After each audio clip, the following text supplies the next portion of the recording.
Hey everyone, thanks for joining me for another virtual story time. I'm Mike and I'm a librarian for the Miami-Dade Public Library System. I hope that you all are having a good day out there in the world, wherever you are. And so, with permission from HarperCollins Books for Children, I'll be reading to you Snail Crossing by Corey Tabor. I hope you enjoy the book. As I'm reading the story, remember that being kind is almost your best way out of a tricky situation. Don't forget to be kind to everyone that you meet out there, just like I will be kind to you. Here we go.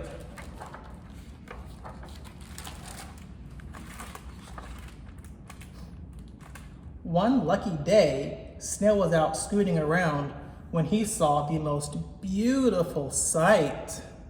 What did Snail see? Let's turn the page and find out. A field of plump, crisp cabbage just across the road.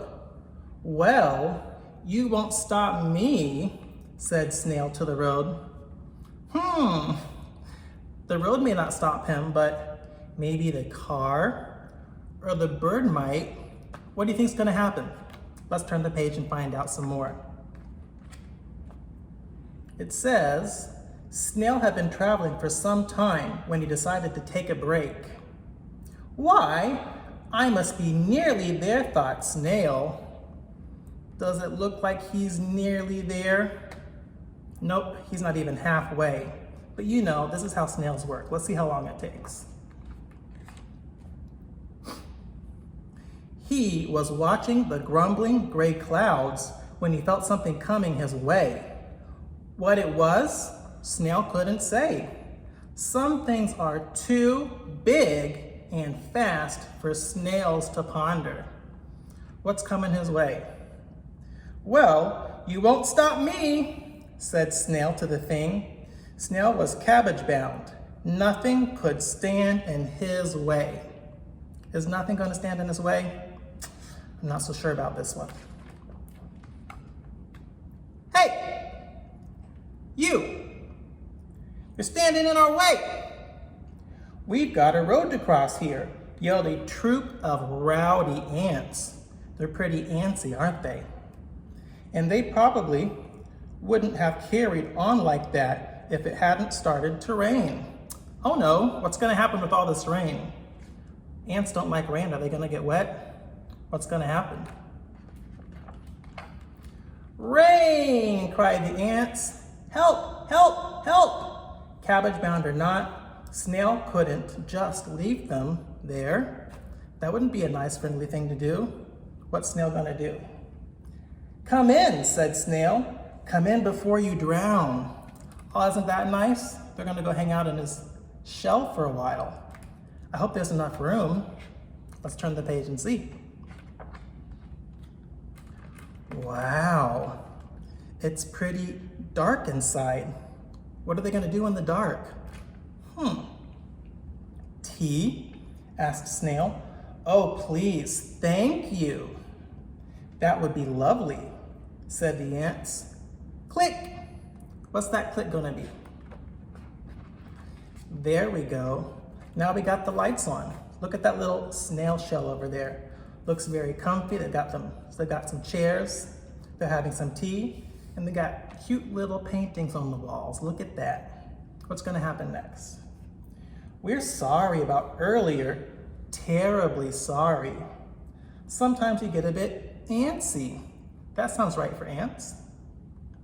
Oh, I know the feeling, said Snail, and he told them all about the plump, crisp cabbage just across the road.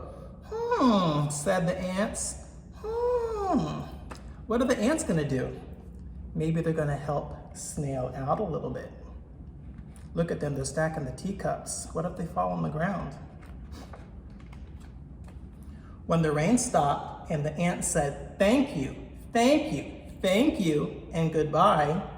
Well, I hope you come back soon, said Snail. Count on it, said the ants, and off they went. Bye-bye, ants. Where are they going? Now, Where was I? Said Snail to himself. Ah, yes. Snail was cabbage bound. Nothing could stand in his way. What's going to happen next? Snail was scooting right along when he noticed something standing in his way. Lunch, said the hungry crow. Oh no. Well, you won't eat me, said Snail. Can't you see? I'm cabbage bound. Evasive maneuvers. Evasive maneuvers. It looks like he's just going in circles. Is that going to help him get away from the crow? Let's see what happens. Honk, honk. And just like that, the hungry crow was gone. Hey, but I bet you the snail thinks he did it. Too bad, Snail. Snail was very relieved, but a little dizzy from all that spinning. I would be dizzy too. And look at that, he's singing a little song. Let me see if I can sing this song for you. Cabbage bound, I'm cabbage bound, head in the clouds, foot on the ground. Was that some good singing? Snail scooted and scooted and scooted, and hooray, said Snail, I made it. Do you think that Snail made it? But where was the cabbage? Do you see any cabbage? I don't see any cabbage on the page. Where do you think Snail went? Well, shoot, said Snail. Where did he go? He just went right back where he came from. Silly Snail. The cabbage is way over here. So what's gonna happen now? Is he gonna do it all over again? Let's see. But what was that on the horizon? Could it be? It was. The cabbage was coming to Snail. But how is the cabbage coming to Snail? It doesn't have feet. How did it get over there? Hooray, said Snail. Do you see what happened? Snail bound, we're snail bound. There's another little song right there for you. It looks like the ants decided to be kind and bring the cabbage to Snail. Isn't that a nice thing to do? Very, very nice. Thank you, he said to the ants. Thank you, thank you, thank you. Isn't that a nice thing to say? I think it is. Then the new friends went inside for cabbage soup and tea, and no one felt antsy at all. Well, I hope you enjoyed this story called Snail Crossing. I hope you learned something about being kind, and I'll see you next time for another virtual story time. Bye-bye.